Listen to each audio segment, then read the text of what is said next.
Hello everyone, this is Chapter 5, Part 1, Entry to the Social Work Profession. Every profession has its designed way by which people come into it. One of the unique things about social work is that there are two entry places into the profession. You can come into the profession having a bachelor's degree in social work and getting your license and then coming into the field and practicing. You can also come in at the master's level, get your degree, your master's in social work, and come into the profession that way. And what I mean by that is that while many people have a bachelor's degree in social work and then go on to get their master's, there are some who have a bachelor's degree in criminal justice, psychology, education, and then decide, for whatever their reasons are, that they would like to come into social work. And social work allows two different entry points. So you could have a bachelor's degree in, say, criminal justice, and then decide that you want to get a master's in social work. You could do that, take your examinations, get your degree, get your license, and then practice as a social worker. Now, you do have to go to a social work program that is accredited by the Council on Social Work Education. Every school of social work, I think 5 or 7 years, goes through a reaccreditation process. It's about a 2-year long process where all their curriculum is examined and faculty and staff and students are interviewed. And this accrediting body wants to make sure that everything is in place there so that when students graduate, these people will be able to come into the workforce, whether at the bachelor's or the master's level, and be able to perform all the necessary functions of a bachelor or master's level social worker. So that's very important. So remember, it's universities and colleges that grant degrees. It's the Council on Social Work Education that accredits the social work programs in colleges or universities. Now, something a little bit different, but also very important, is that the National Association of Social Workers, the NASW, they also provide certifications. You can get certifications in certain specialties like school social work, alcohol, tobacco, and other drugs, advanced casework, medical social work. There's a whole host of certifications, and those come from the NASW. You complete some further training and maybe sometimes further hours being supervised, and you can get those specialized certifications. They come from the NASW, not from the colleges. And then there's one other thing I want to say that fits in with all this, and you need to keep clear who does what, and that is licensing. Almost every state in the country requires that social workers be licensed. But licensing is not done by the NSAW. Licensing is not done by the colleges or universities. Licensing is done by the state. And there is an examination that is required to be passed, and then so many hours of supervision under a master's level licensed social worker. And it varies from state to state.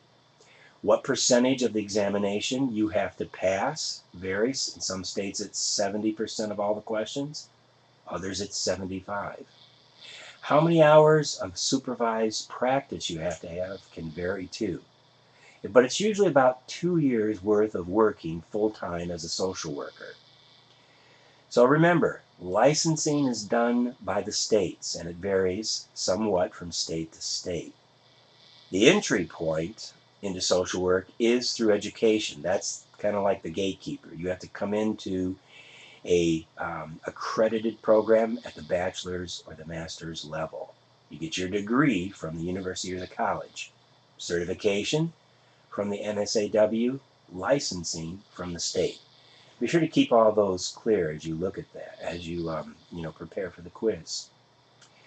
Now, while the state does the licensing exam, they're not the ones who actually create the exam because they're not social workers, they're administrators. It's a licensing regulatory body.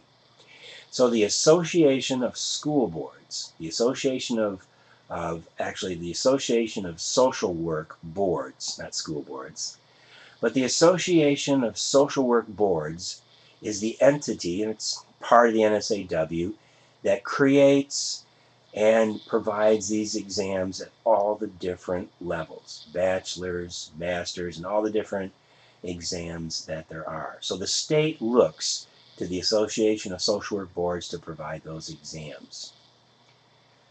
An important thing about a profession also is that it has a code of ethics. I know I've talked about that before. The code of ethics in social work has always been evolving, like from the early 1920s, but it wasn't formally adopted until 1960.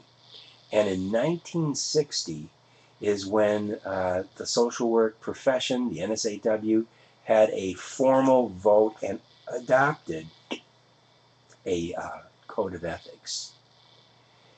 Now, when you look overall in terms of the social welfare and social services in the United States, you have different people providing services. One of the most basic groups are volunteers. You see these people in hospitals, in schools. They're people who are not paid. They don't have any particular professional degree, but they're people who are willing to help. And the country relies upon a huge volunteer force for many aspects of functioning, especially along social services. There's also what's called non-professional service providers, and this kind of breaks down into two categories. One is indigenous workers. A good example of this is the people who run Alcoholics Anonymous and other similar organizations. If you go to Alcoholics Anonymous, you're going to see that not every group is run by a psychologist or a social worker, but it's run by the very people who have been and are a part of the program.